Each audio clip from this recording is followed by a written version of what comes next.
That little kitchen gadget collecting dust on your counter? It's about to change the way you cook forever. I've rounded up the best forgotten recipes that'll make you wonder why you ever stopped making them. Let's get into this. As far as air-fried Twinkies are considered, they were honestly a stat fair hit. It was like during the earliest parts of the 200s, right? People first started to explore air fryers and the craze behind them, and see what's up with it. You know what I mean? So one thing led to another, and we started having air-fried Twinkies.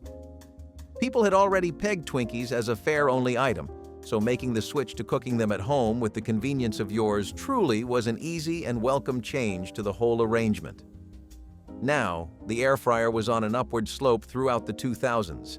It was starting to become one of the most popular kitchen appliances, not just in America, but throughout the whole wide world.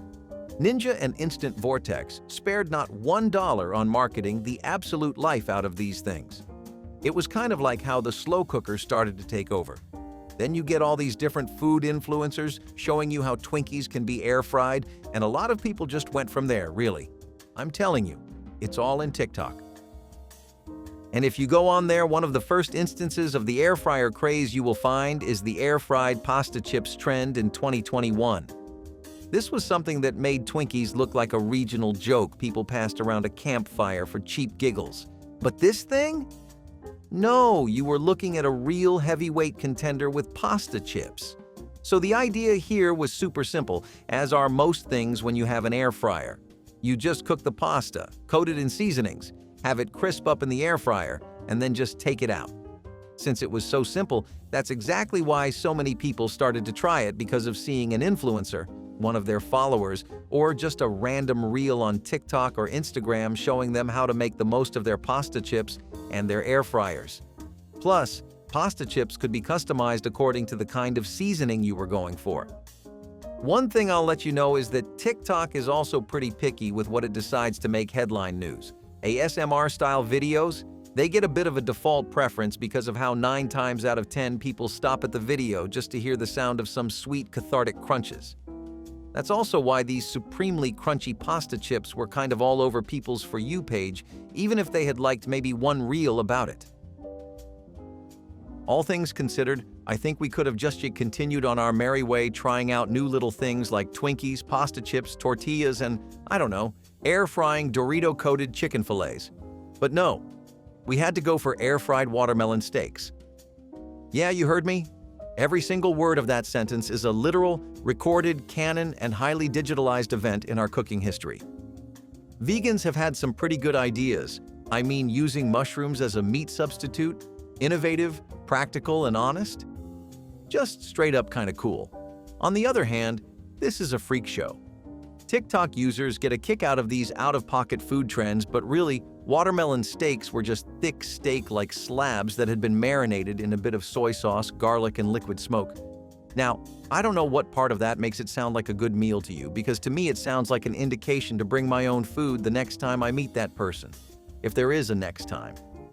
You can never really trust what you find in people's kitchens these days, you know? And a lot of people felt the same way. Why do you think this trend was so short-lived?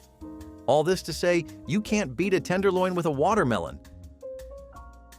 Now, you might be thinking, who on earth would get the idea to vandalize a watermelon, right? Wait till you hear about air-fried ice cream. Yup, air-frying literal ice cream. These machines are an addictive little drug, and you can just call Americans a shining example of substance abuse. Although I guess you could also say we just have a thing for frying food in general because deep-fried ice cream has always been popular. It was messy, it needed a lot of oil, and it would give the ice cream this crunchy, hot, and crispy exterior. On the inside, the scoop was still as cold as the first Christmas morning, but it was still a pretty confusing experience. Recipes were starting to explode on Pinterest, TikTok, and Instagram during 2020 to 2022, and that's kind of half of the craze. Besides that, people were also just bored out of their literal skull during the pandemic. If frying a scoop of ice cream gives you enough of a kick to get through the day sanely, then I say turn that air fryer on. Air-fried deviled eggs, on the other hand, had their 15 minutes of fame around the same time as all of these others like ice cream, so you can just imagine what being chronically online in 2020 and onwards was like. This was basically a big part of the food experimentation or home cooking craze that was going viral thanks to influencers, TikTok, and everyone's algorithm suggesting them more and more things to do at home to get through quarantine. TikTok showed the southern appeal of deviled eggs, and it was also passing it off as this keto diet-friendly food which, if we have any nutritionists or fitness freaks watching, please do explain whether or not this is true. Some restaurants in the South have a thing for serving up deep-fried deviled eggs, right? They even bread the egg white and fry it before the filling, so you know they're committed to that greasy, sleazy bit. Air-frying deviled eggs was a way for people to get that same thrill at home, but just without all the grease and the mess. Plus, who doesn't like spicing up their eggs from time to time, whether through new recipes or new purchases? Now, part of the vegan craze saw us revisiting air-fried cauliflower pizza crusts, which were really an interesting point in time overall. Cauliflower pizza crusts were something you could trace back to the late end of the 2010s. Them becoming mainstream was a symptom of a much larger trend that was enveloping America, and that was making the best diet-friendly content on TikTok, using air fryers and the appeal they had going on thanks to how they use such little oil. Now, the air fryer version was again something that started popping off in the middle of 2020 to 2022 because people were looking for nice, quick, and crispy homemade recipes to make. It didn't help that major food brands like our very own Trader Joe's and Cauliflower helped to make these a common sight in frozen aisles throughout 2018 and 2019. I guess you could say the seeds for this were already sown. They were just biding their time, waiting for the perfect moment to spring back up into relevancy.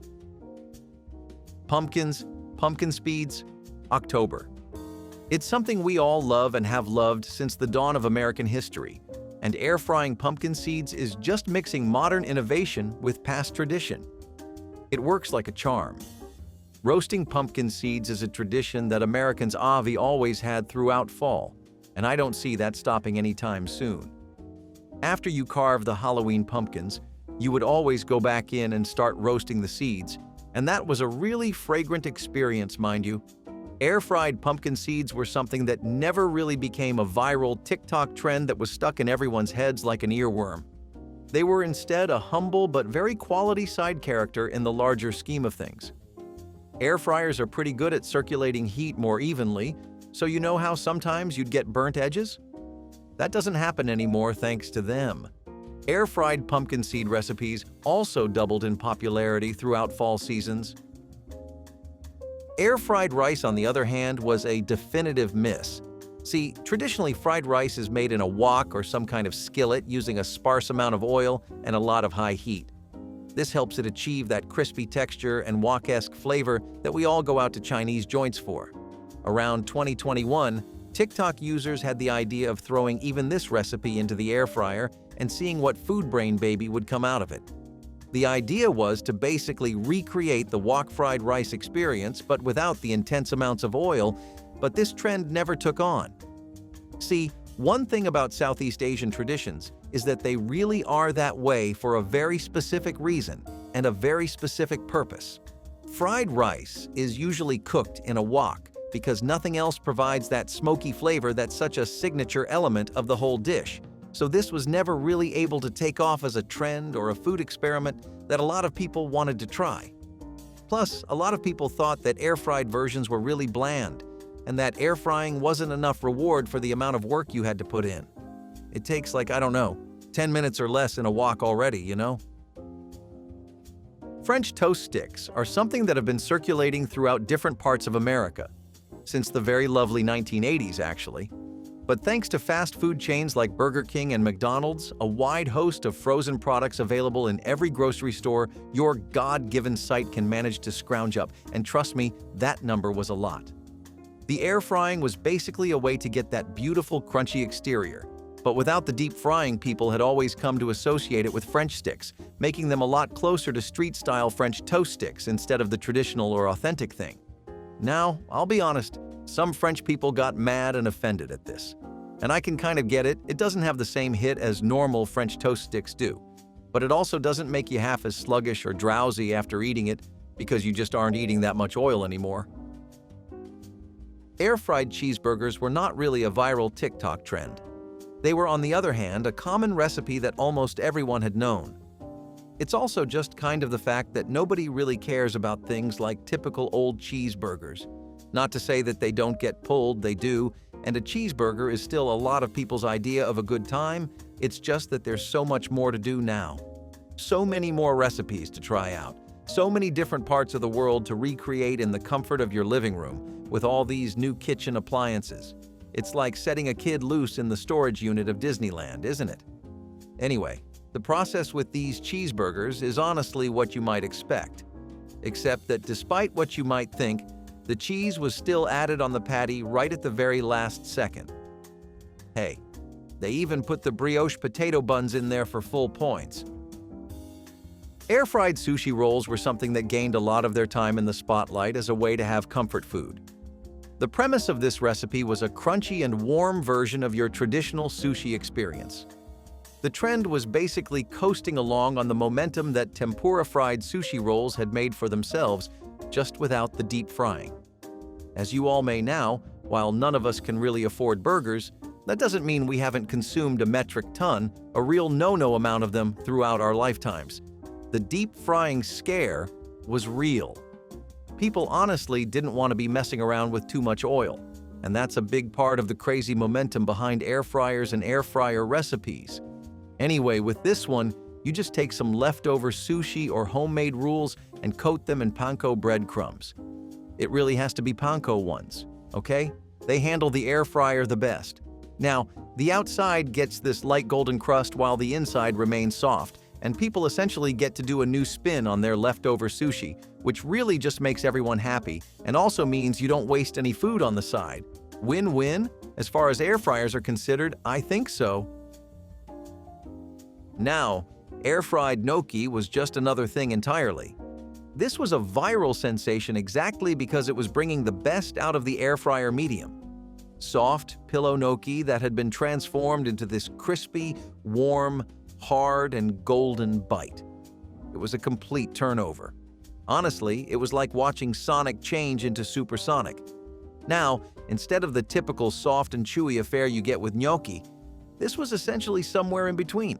You would get an exterior that was perfectly crispy, sure, but the potato couldn't have been more like a potato on the inside. It was honestly just like a super crisped up tater to than anything else. Plus, it was just a 3-ingredient snack that was a really nice alternative to fries, at least. Food bloggers tried to pass it off as lazy Saturday food to make when you're not feeling anything else. Just a way to take advantage of that expensive air fryer, you know? Sometimes I think people make air fryer recipes just to feel better about having one. Air-fried Spam fries were pretty much the same. They had the pleasure of becoming a viral hit, mostly thanks to the extreme resurgence of nostalgia addiction throughout the American masses. People wanted to explore past comfort foods with new air fryer recipes, and that's basically what brought Spam fries out of the old attic. Now, the air fryer's ability to create a delectable shell that feels good, sounds good, tastes good, and is healthier is really just a godsend. With some dishes, it's a bit of a mismatched pairing, like with watermelon steaks. However, when you throw a dish that was meant for the air fryer into it, you get food magic, and that's low-key what this was. You slice a can of Spam into these thick fries, right? Then you just coat it with oil, some panko breadcrumbs for that authentic Japanese crunch and fluffy look, and then you get this deep-fried, umami-packed Spam that makes it intensely addictive.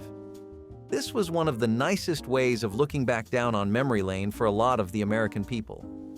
Spam in general was something that was enjoying a comeback throughout the 2000s thanks to fusion food culture, but this was something that made sure everyone knew it was here to stay. Air-fried Oreos. Do you ever think about excess, dear viewer? Excessive spending, excessive work hours, excessive food tinkering. Do you ever think about just being big and greedy? I mean, at our big ages, Okay, I'll stop lying. I've tried these. Come on. What do you mean you're deep frying an Oreo? Anyone would be invested in that just to see how it turns out. And a lot of people on TikTok and social media were. Air-fried Oreos were a take on deep-fried Oreos, which were already something that a lot of Americans genuinely did love.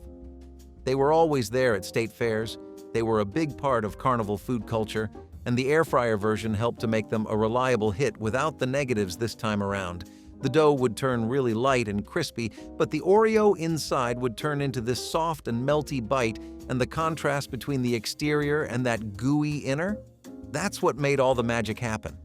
The viral element of this was honestly something anyone could have seen coming, specifically because it happened in the 2020s when air frying was already a topic of discussion on everyone's minds, and it decided to enter the conversation with one of the biggest trips down memory lane you could imagine. Air-fried pickles were something that exploded in popularity thanks to the advent of air frying. Thai was already a really iconic Southern snack, so it kind of pulled the same thing we just talked about with deep-fried Oreos. Let me tell you, nostalgia and consumerism are two things this country is always down for. Air-fried pickles just happened to give you both while reassuring you that you were taking care of your cholesterol. This was a Midwestern bar snack, as well as a Southern one back in the day, but now it was a comfort food for people to enjoy in, well, the comfort of their homes. The trend was something that had thrived on the ability of the air fryer to basically just make these really crispy coatings, right? It would do that with really minimal oil, and that would make it a satisfying alternative to the grease fest that was the original, but how about flavor? The outside gets the typical golden super saiyan treatment you would expect, but the inside stays not only juicy, but extra tangy than before.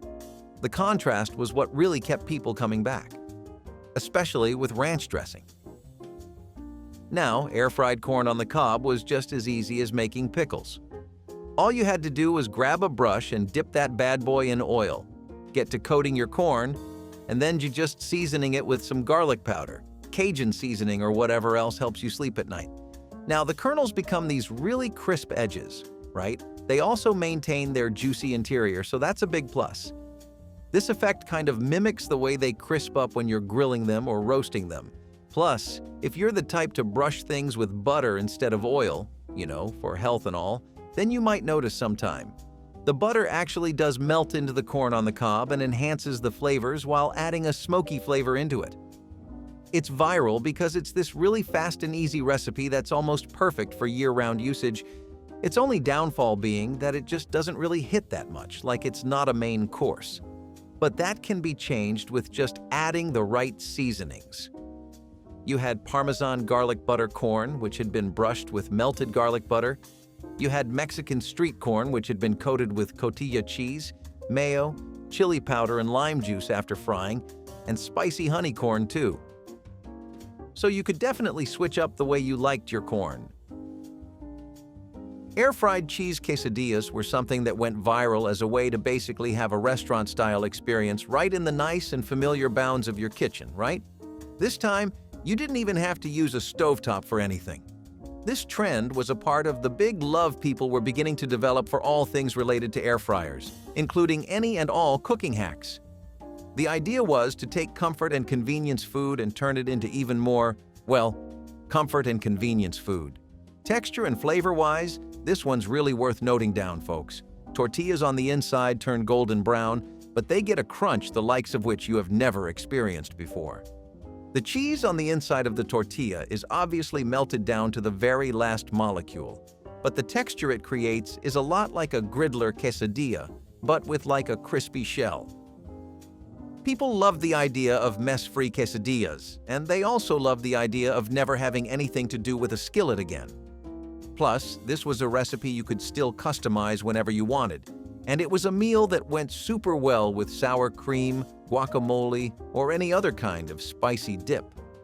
Now, people even made sliders out of these and served them at local gatherings and parties. There were lots of things you could do with an air fryer, and even today, we continue to make new recipes every week. Despite our last item being a massive hit, our next one's going to be a total flop. Air-fried banana chips were the kind of thing you would think worked on paper, but it was actually a mess in real life. People that were looking for a naturally sweet alternative to the usual assortment of store-bought chips? Fresh out of luck. This was a trend that was just a straight no from a lot of people, though there's always a niche of a select few that will be willing to even have things like this. Banana chips were already a good enough snack on their own. The issue with store-bought versions was just that they had an incredible amount of preservatives and a lot of sugar that they didn't need. Though, I'm not sure how most of the recipes for this were any better. I mean, toss banana chips and cinnamon and throw in some brown sugar? Yeah, okay. You're not flat out crossing the line like you would be with store-bought versions, but it's not really all that healthy either. Still, who cares about that? I apologize, I do. I mean, only if you do. But really, it has to taste good, you know? And these just didn't last. The chips were crispy, while the banana on the inside was soft and gooey, with an even more intense banana flavor thanks to what it just went through in the air fryer. On all accounts, not a dish I want around in my kitchen or my refrigerator. Do you feel differently, or have you ever had a good time with these? Share it below and let me know. I might just broaden my horizons thanks to you, dear viewer. Air-fried cabbage steaks were something that again gained a lot of popularity as this low-carb alternative to roasted cabbage. They definitely did a lot better than those watermelon teaks ever could. Also, this is a dish that's rooted in history, believe it or not. People used to make cabbage steaks during the Great Depression all over the country. Cabbage was just that easy to grow, and a lot of the time, meat was a faraway dream that was just nice to fantasize about in those eras. Anyway, historical context aside, let's talk about the meat of the topic. I wonder if that's appropriate. So, cabbage steaks were just something that were everybody's friend, right? Simple and budget-friendly, a really healthy, nutritious side that did amazing with almost every kind of pairing. A crispy exterior that was crunchy on the inside, and just a good experience overall on most accounts. Plus, you could wrap it in bacon, you could brush it or dunk it in buffalo sauce, you could fill it with Parmesan cheese and butter. The world would be your oyster, or your cabbage. So long as you had an air fryer and the American spirit for curious experimentation, there were infinite things you could do with cabbage steaks. That's part of what made them such a popular trend. Air-fried jalapeno poppers were just something that were made to be air-fried. Really, there are a few things that you can say were just created for medium, you know? It's the same way you say Heath Ledger was made to play Joker. This was a trend that was essentially catapulted to the top by the massive popularity of appetizers that had been air-fried. The idea was to intensify and expand upon everything people knew about jalapeno poppers. They were spicy, they could be crunchy and crispy, and they had really earthy, savory flavors. Everybody wanted to double down on that, but just not without all the extra oil. You had yourself a typical jalapeno process with the halving, the deseeding, and the hollowing of the jalapeno's internals. Some versions would even go ahead and coat the thing in breadcrumbs or wrap it around in bacon, topping it with all manner of cheese and dairy before throwing it in the air fryer. The texture on the inside was actually the one worth noting the most. The outside was what you would expect, but if you wrapped it in bacon, it was actually kind of chewy. It was that soft and tender inside that made everyone go, "Wow!" Air-fried shrimp tempura are also something you can say were made for air frying. They had also gained popularity just the same way. There was already built-up national interest in them from the past decades, and people naturally wanted to see what it would feel like when you tossed it in the air fryer. This was a trend that really capitalized off of the intense demand for restaurant-esque food, but this time just made with the convenience of an air fryer. The shrimps would be submerged in a tempura batter for a while, left to marinate and absorb the flavors. Then they would be coated with the same panko breadcrumbs I've been begging you to get this entire video. Next, you finally get to the magic show, which is when you dunk the batter-covered tempura into the air fryer. You end up getting the airiest, lightest tempura you've ever had, and without all the downsides of a high-oil lunch. Now you can spin this recipe in a few different directions too. There's coconut shrimp tempura, which is a pretty lovely tropical interpretation. It's just mixing shredded coconut into the batter, but I'll be damned if it doesn't work. You could also do spicy tempura shrimp, which is really just tempura that has been tossed in a sriracha glaze after the frying process is done. The panko-crusted ones are also good, but for an even crunchier experience, try a double coat. Air-fried meatloaf was something that became a hit for people who wanted to enjoy all the conveniences and privileges of the modern first world, but didn't want to part with tradition. See, for some people, all the donut burgers and deep-fried Oreos and Twinkies in the world can't beat a good old-fashioned meatloaf, and fair play to them, that's sticking to your roots. Air-fried meatloaf was just good because it achieved a caramelized and slightly hard in the crunchy way exterior, but the meat on the inside was treated with a lot of love. The texture on the inside was tender. The glaze would caramelize very beautifully within the air fryer thanks to the even circulating heat. The meatloaf mixture, which was really just ground beef, breadcrumbs, eggs, Worcestershire sauce, and a lot of seasonings, would be shaped into a loaf or even mini loaves before being air-fried. All of this would take you around half an hour, and in return, you could have food for the rest of the entire day. Air frying was something that really cut the cooking time for a lot of things in half, and meatloaves were one of them. You didn't have to bake these anymore, plus the sear-like crust was really a big, nice draw for a lot of people. Air-fried hot dogs were the very definition of the phrase viral sensation, you know? They were crispy, just a bit blistered, had the perfect exterior, and were extremely juicy on the inside. They were basically trying to copy the texture of grilled or griddled hot dogs, but without half the workload. This trend fit right at home with air fryer culture, because it was all about making a nostalgic meal stand out in a new, healthy, and lighter way. The skin of the hot dogs would crisp up a lot on the inside, and it would actually develop these really delicious small charred blisters. I know that sounds like a weird sentence, but when you take a bite of these, you'll know exactly what I mean. It's the same thing you get with grilling. When you toast it in the air fryer, the hot dog bun also gets really crunchy on the edges, which makes the entire experience just so much more satisfying and delicious than it usually is. Air frying also helps to get rid of the need for boiling, pan frying, or any of that nonsense. You get to have a mess-free, delicious hot dog at home without any of the issues. It's also just a customizable dish, so you and your friends can have your very own hot dog convention in the comfort of your living room. Each person gets a specialized hot dog just for them.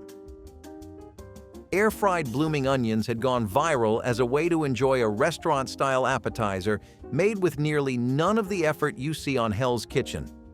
For those of you who may not know what a blooming onion is, it's just a deep-fried onion that's pretty much been cut into a flower kind of shape, and it's often a main draw at restaurants because of the presentation and visual flair. I mean, hey, you'd still need a lot of skill to pull the shape off, but making the whole thing, that's not something you gotta worry about. So people typically go for Vidalia onions, but whatever suits you, pick that. You just want to slice it to resemble the first or early bloom of a flower, and then soak it in buttermilk. Dunk that for a good long minute in some seasoned flour or the P-word breadcrumb coating, and I feel like I've said it too much in this video. And then just spray with some oil, air fry for around 15 to 20 minutes, and you're golden. Literally. You want to start taking the onions out when they're golden.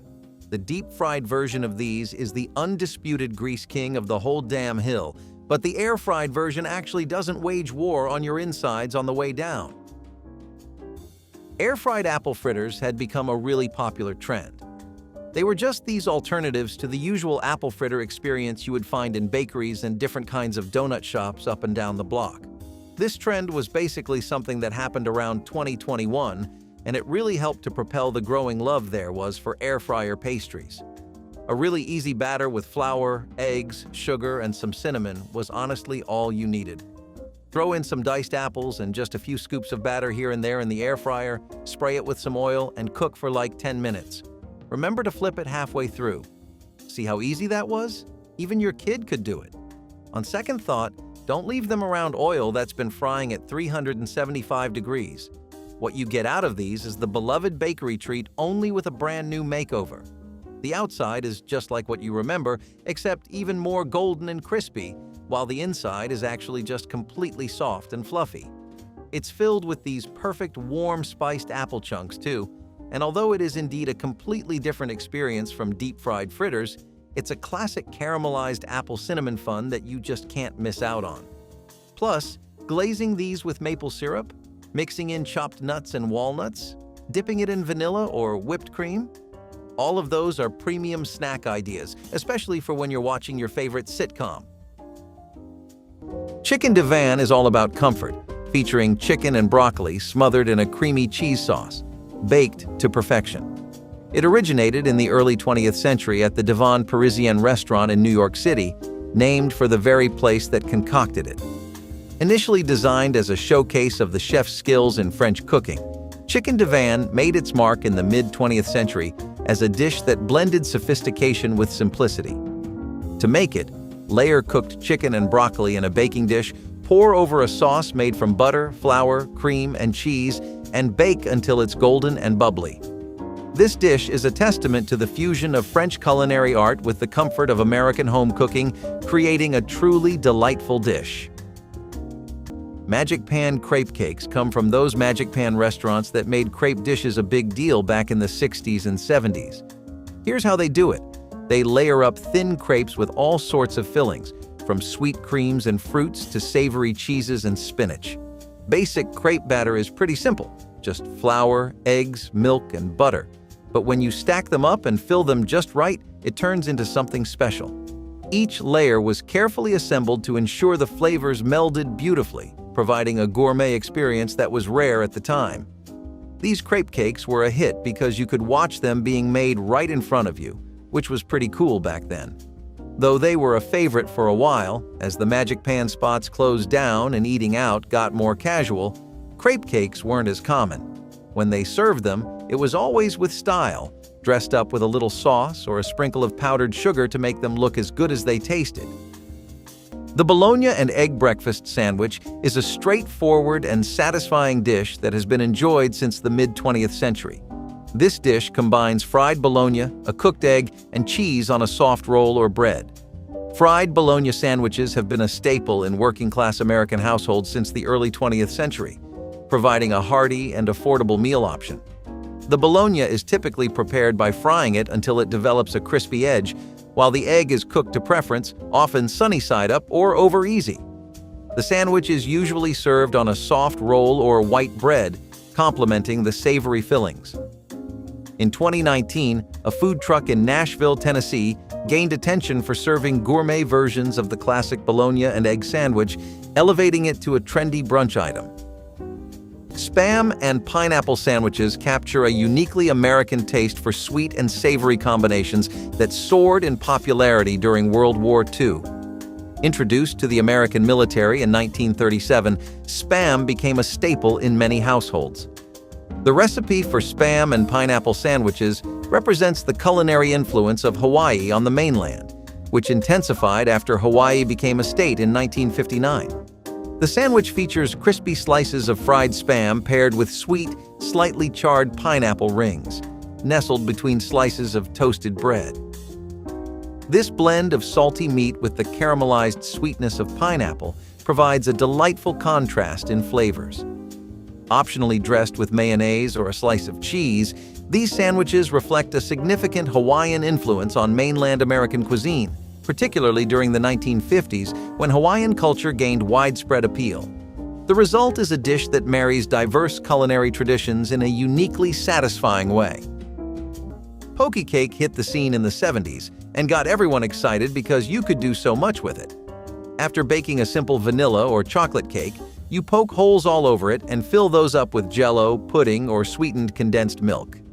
This trick lets the filling soak into the cake, making it super moist and adding layers of flavor. Jell-O pushed this idea big time, showing everyone how a plain cake could turn into a showstopper. It was a hit because you could tweak it with different fillings depending on what you were into. But as tastes got more sophisticated and folks leaned towards less sugary stuff, poke cake kind of lost its spotlight. It was usually served in a big dish, looking casual and family-friendly. Puffed wheat cereal, which was first created in the late 19th century, is a light and airy breakfast food that has been enjoyed for generations. The cereal, made from whole wheat grains, is typically enjoyed with milk or as a topping for yogurt. The process of making puffed wheat cereal involves exposing the grains to high pressure and heat, which causes them to expand and become light and crispy. Puffed wheat cereal was popularized by the Quaker Oats Company, which marketed the cereal as a healthy and nutritious breakfast option. Quaker puffed wheat was introduced in 1909 by the Quaker Oats Company, following the success of their puffed rice cereal. The cereal's unique light texture sets it apart from other breakfast cereals. In 1952, puffed wheat was one of the cereals featured in the first televised commercial for Quaker Oats, showcasing its versatility and appeal. Duck à l'orange is a venerable French dish that pairs roasted duck breast with a vibrant, tangy orange sauce. Its rich history dates back to the 19th century, enjoying popularity among French aristocrats. The duck is typically roasted to achieve a crispy exterior, while the sauce is crafted from a reduction of orange juice, stock, and a hint of Grand Marnier or Cointreau. By the 1970s, this dish had become a hallmark of sophisticated dining, frequently chosen for elegant dinner parties or upscale restaurants. The delightful contrast between the rich, savory duck and the fresh, citrusy sauce creates an unforgettable flavor profile that showcases the dish's aristocratic French origins. The meticulous preparation and exquisite presentation make duck à l'orange a true culinary masterpiece. Curried sardine salad sandwiches blend the robust, pungent flavors of sardines with the exotic, spicy warmth of curry powder, producing a sandwich that's anything but ordinary. These culinary delights originated in mid-20th century America, when canned sardines were an economical choice in the pantry, especially in the aftermath of World War II. This particular recipe mixes mashed sardines with curry powder, creamy mayonnaise, a splash of lemon juice, and crisp chopped celery, creating a spread that's rich in both flavor and texture. Spread generously on bread, this salad can be adorned with fresh lettuce or cucumber slices, adding a crunch that contrasts beautifully with the creamy filling. In England, it's common to find variations including chopped apples or raisins, adding a sweet note, while American adaptations might toss in hard-boiled eggs or capers, enhancing the flavor profile further. And delightful dish first created in the early 1970s. The dish consists of kugel, a flavored peanut butter spread slathered on toast. Kugel came in various unique flavors like chocolate, vanilla, cinnamon, and banana, making it a playful alternative to regular peanut butter. The spread, manufactured by Kraft, became popular due to its unique and sweet flavors, which appealed to children and adults alike. The most popular flavor of kugel spread was chocolate, which was often enjoyed as a sweet breakfast treat or snack. Kugel stuffed pork chops are a comforting classic, stuffed to the brim with a savory blend and often served dripping in rich gravy. This dish found its place in the hearts of Americans in the mid-20th century, particularly loved in the Midwest and southern states.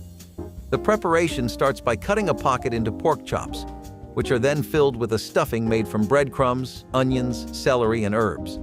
Once stuffed, the chops are browned until they sport a perfect golden crust, then baked to tender perfection. A favorite for family dinners and Sunday roasts, its hearty and filling nature made it a beloved meal. Stuffed pork chops are a testament to the versatility of pork, accommodating a variety of stuffings from apples to mushrooms, allowing everyone to tailor it to their taste.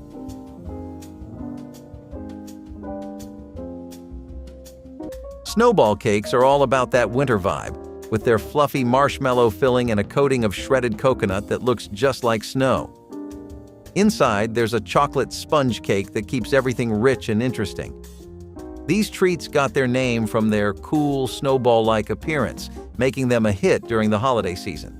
They used to be all over the place as pre-packaged snacks from brands like Hostess, known for their fun and distinctive look. But as people started choosing more natural and less processed options, snowball cakes kind of faded out. They were usually wrapped up all neat, making them easy to grab and go. Take a bite into the past with bologna boats, a fun and inventive lunchtime creation from mid-20th century America. These unique creations start with slices of bologna, heated and shaped into whimsical boat-like forms, then filled with a hearty helping of creamy mashed potatoes, gooey melted cheese, or savory baked beans. School cafeterias were particularly fond of serving these as a fun, kid-friendly option. The versatility of bologna boats is notable, with some versions including macaroni and cheese or even chili for those seeking something more substantial. They emerged as a clever way to utilize common pantry staples creatively, providing a budget-friendly meal solution during times when stretching the grocery budget was necessary. Sole meunière is a delicate and refined French classic, consisting of tender fish fillets lightly dredged in flour, sautéed in butter, and spritzed with lemon. The dish gets its name, meunière, from the traditional French technique used in its preparation. It first captured hearts in France early in the 20th century, where it quickly became a fixture in upscale dining. Julia Child's profound endorsement of sole meunière, after experiencing it as her first memorable meal at La Couronne restaurant in 1948, catapulted the dish to international fame and sparked her lifelong passion for French cuisine. To whip up sole meunière, the fish fillets are sautéed until golden, then drizzled with a simple butter, lemon, and parsley sauce. Usually served with a side of veggies or potatoes, this dish offers a light, refreshing meal that perfectly showcases the subtle flavors of the fish. Divinity is this super fluffy, cloud-like candy that popped up in the US early in the 20th century. It's mostly whipped up from egg whites, sugar, and corn syrup, and often you'll find nuts like pecans or walnuts thrown in for a nice crunch. Making Divinity can be tricky because humidity can totally mess with it, but when you get it right, it's like eating a sweet, airy piece of heaven. It got super popular around the holidays because it's a blast to make with family and tastes like a festive treat. Over time, though, as quicker, easier sweets came around, not as many folks made it from scratch. It's usually scooped onto wax paper to set into little clouds, sometimes topped with a nut. Blueberry buckle is a delightful breakfast pastry that originated in the early 20th century. The term buckle originated in the 19th century to describe fruit-studded cakes that buckled under the weight of their toppings during baking. This dish, typically enjoyed as a breakfast or brunch item, combines a moist cake base with fresh blueberries and a crumbly streusel topping. The ingredients for blueberry buckle include flour, sugar, butter, eggs, and fresh blueberries, creating a sweet and satisfying treat. Blueberry buckle became popular when it was embraced as a traditional breakfast pastry in the northeastern United States, where blueberries are plentiful. In Maine, blueberry buckle is celebrated with an annual festival featuring baking competitions, tastings, and live music, highlighting the state's rich blueberry heritage. Ravioli sandwiches are an unconventional, playful lunch option that taps into the beloved flavors of Italian cuisine while embracing the convenience of a sandwich. These emerged likely in response to the popularity of canned ravioli introduced by Chef Boyardee in the 1930s. The sandwich involves placing canned ravioli, filled with meat or cheese, between slices of bread, which can be toasted or grilled to meld the flavors and add a textural contrast to the soft ravioli filling. Known in some places as Italian sloppy joes or ravioli hero, these sandwiches gained a following among budget-conscious college students and anyone appreciating the melding of comforting Italian flavors with the easy handheld format of a sandwich. Back in the late 70s, Jell-O rolled out pudding pops, turning the frozen treat game on its head with something way creamier than the usual ice pops. Made from milk, sugar, and pudding mix, these pops were all about delivering a super smooth, rich taste. At their peak, pudding pops were so popular that they spawned a range of flavors, including chocolate, vanilla, and swirls. They totally stood out, thanks in part to those catchy Bill Cosby ads shouting, "Pudding in a pop." That marketing charm made these treats a big deal in households across the board. But even with their popularity, Kraft decided to cut them from the lineup in the early 2000s. They were trying to slim down their product range. The bright, fun packaging and that quirky non-wood stick are what a lot of folks remember about them. The Fluffernutter sandwich, created in the early 20th century, is a classic American dish often enjoyed as a sweet treat or snack. This nostalgic sandwich is made by spreading peanut butter and marshmallow fluff on white bread. The dish typically uses soft white bread, which complements the creamy textures of the fillings. The brand of marshmallow spread traditionally used is Marshmallow Fluff, invented in 1917 by Archibald Query in Somerville, Massachusetts.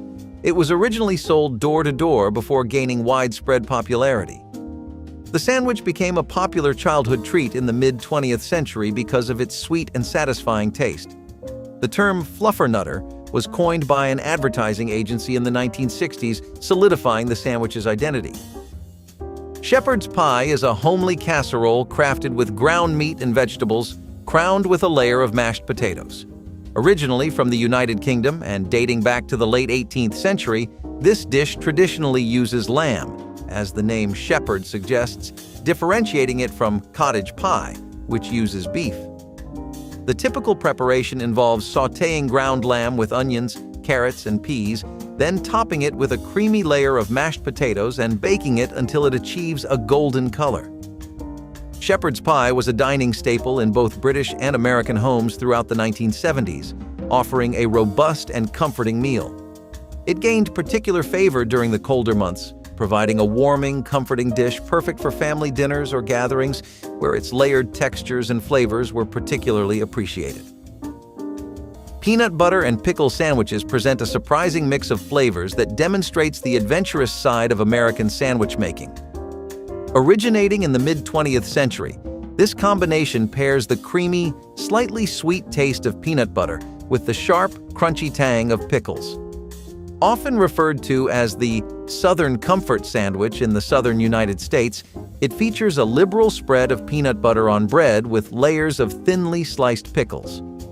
This sandwich can be enjoyed open-faced or as a standard sandwich, and it pairs wonderfully with a cold glass of milk. The resulting meal is a bold blend of sweet, salty, and tangy flavors, offering a taste experience that's both unexpected and satisfying. Scrapple, a traditional Pennsylvania Dutch dish, dates back to the 17th century. It's a savory breakfast item made from pork scraps and cornmeal, formed into a loaf and fried. The dish uses specific animal parts like pork liver, heart, and trimmings, combined with cornmeal and spices, creating a unique flavor profile. Scrapple is usually fried and garnished with maple syrup or ketchup, making it versatile. Scrapple is considered one of the earliest forms of American comfort food, as it was created by German immigrants who settled in Pennsylvania. It's popular for its rich flavor and association with Pennsylvania Dutch culture. It became a regional specialty due to its resourcefulness and distinctive taste. Scrapple holds cultural significance as a testament to frugality and tradition, often served with eggs or toast. Crab Louie, also known as the King of Salads, is a classic that originated on the U.S. West Coast in the early 20th century. While its birthplace is up for debate, some say the Palace Hotel in San Francisco, others point to Solari's restaurant in Seattle. It always features Dungeness crab, hard-boiled eggs, asparagus, tomatoes, and a creamy dressing made from mayonnaise, chili sauce, and spices. Crab Louie was dubbed the King of Salads by the San Francisco Chronicle in 1914, a nod to its deluxe ingredients and popularity among the elite. It first gained traction in the 1920s and 1930s, becoming a favored dish for lighter dinners or luncheons. The mix of crisp lettuce, savory crab, and tangy dressing, served up in an elegant presentation, made it a must-have at many a high-end restaurant and social gathering. Neapolitan ice cream sandwiches throw together classic flavors: vanilla, chocolate, and strawberry ice cream, squeezed between cookies or wafers. This treat took the old-school Neapolitan ice cream idea from Italy, where mixing up flavors was the thing, and turned it into a fun, easy-to-eat dessert. Having all those flavors in one bite made it super popular at family get-togethers and community events. It was a blast of color and taste that just felt like a party. But as the dessert scene got crowded with new, exotic flavors and gourmet options, these ice cream sandwiches didn't stand out as much. They were simple but effective, with clear layers of ice cream showing through the cookies, making every bite a mix of creamy and crunchy. The fried bologna and cheese sandwich is a classic testament to the straightforward, comforting nature of traditional American cuisine. In the southern United States, this sandwich is sometimes affectionately called a redneck steak, highlighting its role as a staple among working-class families. This unpretentious sandwich comprises slices of bologna, fried until the edges curl, paired with melting cheese and enclosed between two slices of bread, then grilled or toasted. Its roots can be traced back to the early 20th century, when bologna was a popular and economical meat choice, quickly becoming a favored lunch option in the Midwest and southern U.S. Typically found in diners and local eateries, this sandwich won over many with its uncomplicated yet satisfying blend of crispy, savory bologna and creamy, melted cheese, encapsulated in warm, toasty bread, a simple yet fulfilling dish loved for its comforting flavors. Chicken Kiev packs a punch with its chicken breasts stuffed with herbed butter, all wrapped up in a crispy breadcrumb coating. The dish stirs up a bit of a debate about its roots. Some folks reckon it was whipped up by French chefs back in the early 19th century, while others swear it was crafted by a Ukrainian chef in a Moscow kitchen in the early 20th century. Regardless of its backstory, Chicken Kiev began turning heads internationally around mid-20th century, becoming the go-to at dinner parties and special events. The traditional way to do it? Flatten those chicken breasts, tuck in a mix of butter, garlic, and herbs, roll them up, bread them, and fry to a golden brown. When sliced, the butter inside just bursts out, making a rich, flavorful sauce. By the 1960s, it had secured its spot on menus across America, often served with a side of veggies or rice. Butterscotch brownies, or blondies, mix it up with brown sugar, butter, flour, eggs, and baking powder, all jazzed up with butterscotch chips. These goodies swapped out chocolate for a sweet, caramel-like vibe and caught on fast. They were super easy to whip up, making them a go-to for anyone needing a quick dessert fix without the intense richness of chocolate. Their ease of preparation and ability to store well made them popular for potlucks, school functions, and holiday treat exchanges. Over time, though, as bakers got more into gourmet and unique flavors, blondies weren't the main event anymore. Usually, you'd find them cut into squares, laid out on a platter, perfect for grabbing a bite without any fuss. The combo of a chewy middle with a bit of crunch around the edges really made these stand out. Pancake on a stick, a fun and convenient breakfast treat, was first created in the early 21st century. This dish combines the classic flavors of pancakes and sausage into an easy-to-eat form, typically enjoyed as a quick breakfast or snack. The dish consists of a sausage link coated in pancake batter and then fried until golden. Pancake on a stick became popular when it was introduced as a convenient food option by companies like Jimmy Dean. Unusual variations, such as using different types of sausage or adding cheese, have added to the appeal of this dish. In 2017, pancake on a stick was featured on the menu of select fast food chains, further popularizing this innovative breakfast option. The dish has since become a favorite at state fairs and festivals across the United States. Peanut butter and bacon sandwiches represent a bold fusion of flavors, combining the smooth, slightly sweet taste of peanut butter with the crispy, savory bite of bacon. This combination was part of a broader mid-century trend of experimenting with sweet and savory pairings, which included other famous concoctions like chicken and waffles. Popular in mid-20th century America, this sandwich typically involves a generous spread of peanut butter on toasted bread, topped with strips of crunchy bacon. The king of rock and roll, Elvis Presley, was known to enjoy this sandwich with added slices of banana, introducing a sweet layer to the salty-sweet mix. This quirky combination was emblematic of a period when Americans were open to experimenting with diverse and unexpected flavor pairings, creating memorable and satisfying meals. Maple bars are a type of donut that was first created in the mid-20th century. This sweet treat is typically enjoyed as a breakfast item or snack, especially in the Pacific Northwest, where it has become particularly popular. Maple bars are made from a light and airy dough that's shaped into a rectangular bar, then fried and topped with a sweet maple-flavored icing. The maple bar is believed to have originated in Portland, Oregon in the 1920s, with local donut shops offering this unique variation of the classic donut. The type of dough used for maple bars is similar to that of traditional donuts, ensuring a soft and tender texture. In 2013, the mayor of Portland declared June 7th as National Donut Day to celebrate the city's rich donut culture, including the iconic maple bar. Moussaka is a rich, layered Greek casserole that marries slices of eggplant with ground meat and a creamy bechamel sauce. This dish has Middle Eastern origins but was perfected in its modern form by Greek chef Nikolaos Tselementes in the early 20th century. Preparing moussaka involves frying slices of eggplant, layering them with a spicy meat mixture traditionally made with lamb or beef, and then smothering it all under a luscious bechamel sauce. Once assembled, it's baked until the top turns a tempting golden brown, offering a deep, flavorful feast. Moussaka made a name for itself in Greek cuisine and entered American dining scenes in the mid-20th century, often served with a side salad or bread for a balanced, fulfilling dinner. The Watergate cake popping up in the 70s was all about riding the wave of the famous scandal it's named after. This pistachio-flavored cake, made with pistachio pudding mix, sports a funky green color and a nutty taste, lightened up with some club soda. It's usually decked out with a frosting that's also got pudding in it and sprinkled with pecans, making for a pretty unique look and texture.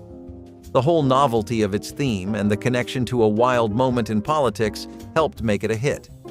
But as people started digging more natural and less artificially flavored sweets, its star faded. Watergate cake was typically a sheet cake, super easy to slice up for casual gatherings. Olive loaf sandwiches merge the meaty taste of bologna with the tangy zing of green olives, creating a distinctive and palatable sandwich choice. Originating from the mid-20th century American lunch scene, olive loaf, a cold cut laden with green olives, ground pork, and beef, became a popular choice for its flavor and convenience. The sandwich itself typically includes slices of this unique loaf paired with creamy mayonnaise or tangy mustard, crisp lettuce, and occasionally a slice of cheese, all sandwiched between two slices of fresh bread. Simple to assemble and delicious to eat, this sandwich became a favorite for picnics and packed lunches, often accompanied by potato chips or pickles. Olive loaf sandwiches showcase how processed meats and cold cuts played a pivotal role in American lunch culture, offering quick, flavorful, and varied meal options for families on the go.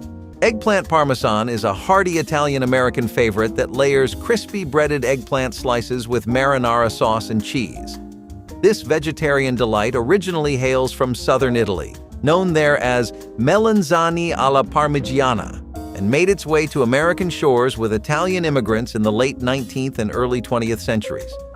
The classic approach involves slicing the eggplant, breading it, and frying it until it's just the right shade of golden brown. These crispy slices are then layered with marinara sauce and a generous helping of mozzarella or parmesan, and baked until the cheese bubbles with joy. Eggplant parmesan became a staple in meatless meal traditions, particularly appreciated during the Lenten season among Catholic families in America. Gaining a firm foothold in American-Italian eateries during the 20th century, it often comes served with a side of pasta or bread, rounding out a truly satisfying meal. Indulge in the European-inspired rice pudding lunch bowl, where tradition serves comfort at your American lunch. Made from a simple mix of cooked rice, milk, sugar, and a hint of vanilla, this dish is cooked slowly until it becomes thick and creamy. The rice pudding lunch bowl could be customized with various toppings, such as a dusting of cinnamon, a dollop of jam, or fresh berries, providing versatility and appealing to different tastes. Once prepared, it's often garnished with a sprinkle of cinnamon, fresh fruit, or nuts, adding flavor and texture. Served either warm or cold, it was adaptable as a dessert or a light lunch, fitting seamlessly into any meal plan. Its versatility was appreciated in homes where cooks valued recipes that could be easily adjusted to suit the occasion, making rice pudding a reliable and satisfying choice. Deviled eggs for breakfast is a surprising yet delightful dish that has roots in the early 20th century.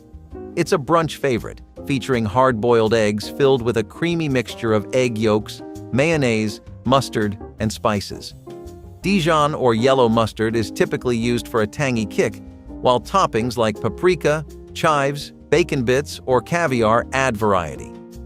The dish is unique compared to other egg-based dishes because of its creamy and tangy filling, contrasting with the firm egg whites. Deviled eggs were originally known as stuffed eggs and appeared in American cookbooks as early as the 19th century, with variations featuring ingredients like vinegar, capers, and anchovies. Peach melba is this classy dessert that was whipped up by a famous French chef for an Australian opera singer named Nellie Melba. It's pretty straightforward but elegant, just poached peaches and raspberry sauce over vanilla ice cream. The peaches get poached in syrup to sweeten them up, then they're laid over creamy ice cream and drizzled with that zesty raspberry sauce. This dessert became a big deal because it's light and refreshing, a nice change from heavier sweets. It's often served in a fancy glass dish to show off the pretty colors and layers, making it a hit at upscale dinners. Tuna Jello. Salad is a striking example of mid-20th century American culinary creativity, combining seemingly incongruous ingredients like canned tuna and lime-flavored gelatin. This dish first emerged in the 1950s, a time when gelatin salads were all the rage. The process involves dissolving lime jello in hot water and mixing it with canned tuna, finely chopped celery, pimento, and hard-boiled eggs, then letting it set until firm. Served on a bed of lettuce and often garnished with dollops of mayonnaise or whipped cream, this salad blends savory and sweet in a mold that is as eye-catching as it is unique. Often featured as the centerpiece at luncheons or as a dinner entree, its unique combination of ingredients and textures made it a memorable, if somewhat unusual, dish. This wraps up our video on the best air fryer recipes we just don't make anymore. Let us know which recipe stood out to you in the comments, and don't forget to like and subscribe.